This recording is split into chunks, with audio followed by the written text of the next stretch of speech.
తెలంగాణలో లోక్సభలు దగ్గర పడుతున్న నేపథ్యంలో ప్రధాన పార్టీల అభ్యర్థులు అయితే తమ ప్రచారాన్ని అయితే జోరందించారు. ఆదిలాబాద్ పార్లమెంటుకు సంబంధించి బీజేపీ ఎంపీ అభ్యర్థి గొడెం నాగేష్ ఇప్పటికే ఆదివాసీ తండాలతో పాటు ఇటు గ్రామాల్లో పట్టణాల్లో తన ప్రచారాన్ని అయితే కొనసాగిస్తున్నారు. ప్రస్తుతానికి మనకు అందుబాటులో నాగేష్ ఉన్నారా అని అడిగి తెలుసుకున్నాం.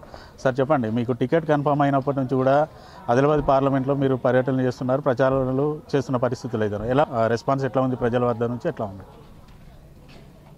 ఎప్పుడైతే జాతీయ నాయకత్వం నాకు అభ్యర్థిత్వాన్ని పార్టీ అభ్యర్థిత్వాన్ని ప్రకటించినప్పటి నుంచి అన్ని నియోజకవర్గాలలో పార్లమెంట్ సెగ్మెంట్ 7 నియోజకవర్గాల్లో తిరగడమే కాకుండా అన్ని మండలాల యొక్క సమావేశాలు, గ్రామాల సమావేశాలతో పాటుగా గ్రామాలలో అన్ని గ్రామాలలో ఎన్ రూట్లో ఉన్నటువంటి అన్ని గ్రామాల్లో తిరగడం, నిజంగా అన్ని గ్రామాలలో కూడా ఈ గ్రామము ఆ గ్రామము, ఈ సామాజిక వర్గము ఆ సామాజిక వర్గము అనే తేడా లేకుండా ప్రతి ఒక్కడు కూడా ఈరోజు మోడీ గారి నాయకత్వం ఈ దేశానికి అత్యంత అవసరం.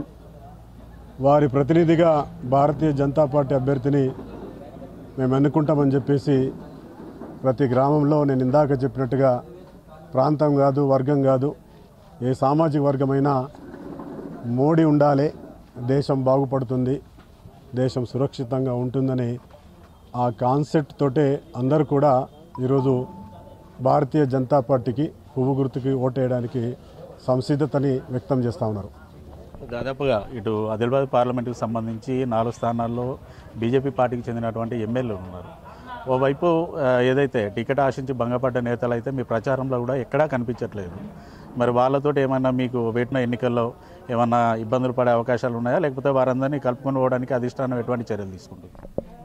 ఎందుకంటే పార్టీలో ఎందుకంటే ఆశించడం తప్పు కాదు, కానీ ఆశించినటువంటి వ్యక్తులందరూ కూడా ఈరోజు మోడీ గారి నాయకత్వాన్ని, భారతీయ జనతా పార్టీని, ఈరోజు దేశంలో వచ్చేది భారతీయ జనతా పార్టీ ప్రభుత్వమే కాబట్టి వాళ్ళందరూ కూడా మోడీ గారి నాయకత్వం పైన అచంచలమైనటువంటి విశ్వాసం కలిగినటువంటి నాయకులు వాళ్ళందరూ కూడా రాజకీయాల్లో అనేక పదవులు పొందిన వాళ్ళు, అదే మాదిరిగా ప్రజాసేవ చేసిన వాళ్ళు, ఈ దేశంలో మునుముందు అదే మాదిరిగా ఈ రాష్ట్రంలో మునుముందు ఏ విధంగా రాజకీయాలు ఉండబోతున్నాయని చెప్పేసి బేరీజు వేసుకున్నటువంటి నాయకులు కాబట్టి ఈరోజు భారతీయ జనతా పార్టీకే నా యొక్క గెలుపు కోసమే ప్రయత్నం చేస్తూ ఉన్నారు. అందరూ కూడా ఈరోజు ప్రచారంలో ముమ్మరంగా పాల్గొంటా ఉన్నారు. దాదాపు ఇటు 2014 ఎంపీ ఎన్నికల్లో బీఆర్ఎస్ పార్టీ తరఫున మీరు గెలుపొందారు. 2019 ఎన్నికల్లో బీజేపీ పార్టీ అభ్యర్థి సోయం బాపురావు గెలిచారు. అయితే ప్రధానంగా ఎలక్షన్లు వస్తేనే ఆదిలాబాద్కు సంబంధించిన సీసీఐ కానీ, లేదనుకుంటే ఆర్మూర్ హైదరాబాద్ రైల్వే పనులు కానీ, లేదనుకుంటే ఎయిర్ స్ట్రిప్, గత ఎన్నికల్లో బీజేపీ ఇదే మేనిఫెస్టోతో వచ్చింది, ఇప్పటి వరకు కూడా అవి అమలు కాలేదు. అసలు మీరు ఈ ఎన్నికల్లో ఏ ఎజెండాతోటి ముందుకు పోతున్నారు? అంటే వాస్తవానికి మీరు అన్నట్టుగా కొన్ని ఇష్యూస్ ఆదిలాబాద్ పార్లమెంట్ సెగ్మెంట్లో ఉన్నాయి. ప్రధానంగా మీరు అన్నట్టుగా రైల్వే లైన్, ఆ రోజు 2014లో నేను టీఆర్ఎస్ ఎంపీగా గెలిచిన తర్వాత 2 సంవత్సరాలు దాని గురించి ప్రయత్నం చేశా. తర్వాత ఒకటే, ఎందుకంటే అక్కడ ఉన్నటువంటి రైల్వేకి సంబంధించినటువంటి అధికారులు ఈ విధంగానైతే మీకు మంజూరు రాదు, 50-50 షేర్తో, ఎందుకంటే 50% కేంద్రము, అదే మాదిరిగా 50% రాష్ట్రం భరిస్తే మీకు తొందరగా అది అవుతుందని చెప్పడం చేత ఆ రోజు ఉన్నటువంటి ముఖ్యమంత్రి దగ్గర వెళ్ళి ఒక లెటర్ తీసుకున్న తర్వాత జస్ట్ 2 రోజుల్లోనే బడ్జెట్లో కూడా పెట్టించడం జరిగింది. పెట్టించిన తర్వాత మంజూరు అయిపోయింది. బడ్జెట్లో Armoor to Adilabad 137 kilometres 2768 crores తోటి మంజూరైంది. కానీ జాయింట్ వెంచర్కి మాత్రము రైల్వే బోర్డు వాళ్ళు కేంద్రం ముందుకు వస్తే రాష్ట్ర ప్రభుత్వం ఆ రోజు సుముఖత వ్యక్తం చేయాలి. ముందేమో లెటర్ ఇచ్చింది, తర్వాత మాత్రం సుముఖత వ్యక్తం చేయాలి. ఆ రోజు నేను ఎంత ప్రయత్నం చేసినా మా దగ్గర ఉన్నటువంటి ఆ రోజు 2 మంత్రులు కూడా ఎక్కడ కూడా దాన్ని పూర్తిగా విస్మరించి పెడచెవిన పెట్టారు. కేంద్రం మాత్రం చాలా సంసిద్ధతను వ్యక్తం చేసింది. సరే, మొన్నటి వరకు కూడా చూశారు కేంద్రం. ఈ మధ్యనే కేంద్రం కూడా పటాన్చెరు టు ఆదిలాబాదు 5200 crores తోటి ప్రతిపాదనలు పెట్టడం జరిగింది. ఫైనల్ ఈరోజు సర్వేస్ జరుగుతూ ఉన్నాయి. అది కూడా ఇట్టి పరిస్థితుల్లో మరి భారతీయ జనతా పార్టీ మరి తప్పకుండా ఎట్టి పరిస్థితులు నేను గతంలో కూడా దానికోసం ప్రయత్నం చేశాను. ఇప్పటికే దాని ప్రపోజల్స్ ఉన్నాయి కాబట్టి, మరి సర్వేస్ కూడా జరుగుతున్నాయి కాబట్టి, డీటెయిల్ సర్వే జరుగుతుంది కాబట్టి ఆ రైల్వేని ఎట్టి పరిస్థితుల్లో సాధిస్తాం. కాంగ్రెస్ పార్టీ నేతలు కానీ 5 ఏళ్ళు బీఆర్ఎస్ పార్టీ నేత ఉన్నారు. ఆ తర్వాత బీజేపీ పార్టీ ఎంపీగా ఉన్నప్పటికీ కూడా ఆదివాసీ గుడాలు అభివృద్ధి కాలేదు, ఆదిలాబాద్ కూడా అభివృద్ధి కాలేదు. కేవలం కాంగ్రెస్ వస్తేనే అభివృద్ధి జరుగుతుందనేసి వాళ్ళు ప్రచారం చేస్తున్న సందర్భాలు కూడా చూస్తున్నాము. ఏమంటారు మరి దీనిపైన మీరు? అంటే కాంగ్రెస్ పార్టీది వైఖరి ఎట్లుందంటే నవ్విపోతే నాకెందులే అన్నట్టుగా, నవ్విపోదురులే నలుగు అన్నట్టుగా ఉంది. ఈ దేశాన్ని, ఈ రాష్ట్రాన్ని పరిపాలించింది ఎక్కువ సంవత్సరాలు ఎవరు? కాంగ్రెస్ పార్టీ కాదా? 40 సంవత్సరాలు మా గిరిజన గుడలకు పాఠశాలలు లేవు, ఓనామాలు దిద్దలేకపోయినాం. సగర్వంగా చెప్తాం, తెలుగుదేశం పార్టీ 83లో వచ్చిన తర్వాత 87లో మా గిరిజన గ్రామాలకు, తండాలకు ఆ రోజు పాఠశాలలు వచ్చినాయి. అంతో ఇంతో మేము చదువుకున్నాం. 65 సంవత్సరాలు పరిపాలించినటువంటి పార్టీ ఈరోజు మాట్లాడుతూ ఉంది.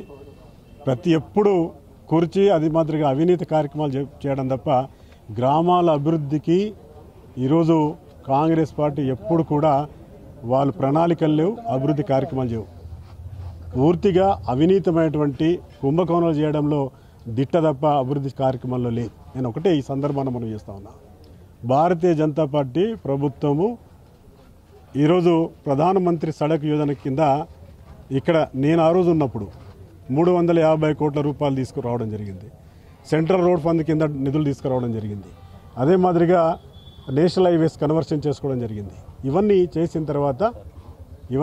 చేసిన తర్వాత కూడా కొన్ని ప్రపోజల్స్ని, కొన్ని ఏవైతే ఫారెస్ట్ క్లియరెన్స్ కావాల్సిన వాటిని కూడా రాష్ట్ర ప్రభుత్వం సరైనటువంటి ఫార్మెట్లో పంపించకపోవడం వల్ల కేంద్రం దగ్గర ఇంకా పెండింగ్ ఉన్నాయి.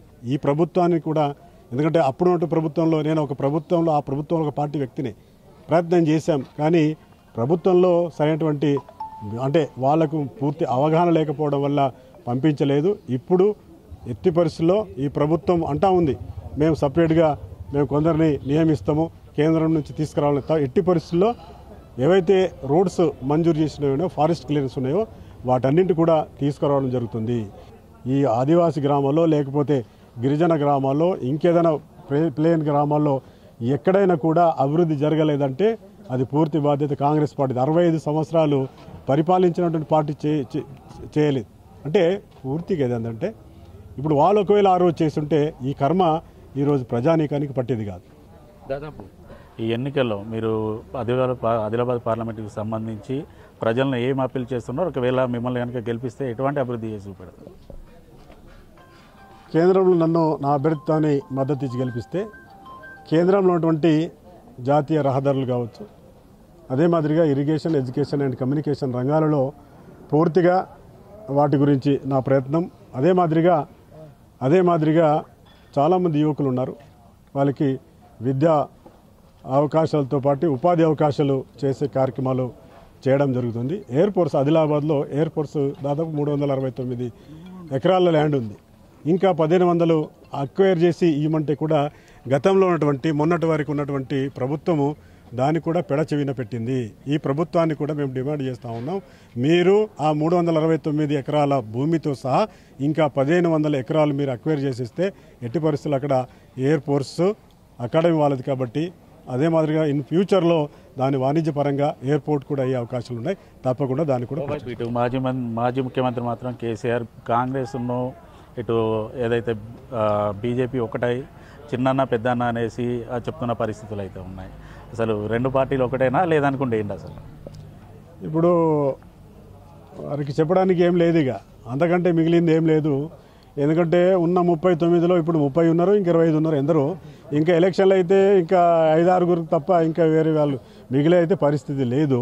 ఇక వాళ్ళు చూసుకోవాలి, కానీ మాకు ఇక్కడ చిన్న పెద్దన్న ఏం లేదు. రెండు జాతీయ పార్టీలు, దేశంలో వైరం ఉన్నటువంటి పార్టీలు భారతీయ జనతా పార్టీ, అదే మాదిరిగా కాంగ్రెస్ పార్టీ తప్ప ఈ చిన్న ఇక్కడ స్థానికంగా ఉన్నటువంటి ప్రాంతీయ పార్టీలు కాదు. దేశంలో రెండు జాతీయ పార్టీల మధ్య వైరం ఉంది, ఎప్పుడు కూడా దోస్తానం ఉండదు.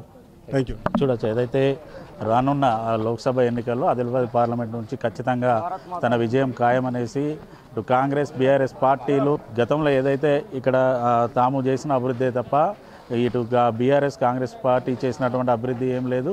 ఇప్పటికే గ్యారంటీల పేరుతోటి అసెంబ్లీ ఎన్నికల తర్వాత కాంగ్రెస్ పార్టీ మోసం చేసింది తప్ప తమకు ఒరిగింది ఏం లేదు. ఖచ్చితంగా రానున్న ఎన్నికల్లో భారీ మెజార్టీతోటి బీజేపీ పార్టీయే ఆదిలాబాద్ స్థానాన్ని గెలుస్తుందనేసి గొడెం నగేష్ ధీమా అయితే వ్యక్తం చేస్తున్నారు. వీడియో జర్నలిస్ట్ రమేష్తో శ్రీనివాస్, ఐ న్యూస్, ఆదిలాబాద్ జిల్లా నుండి.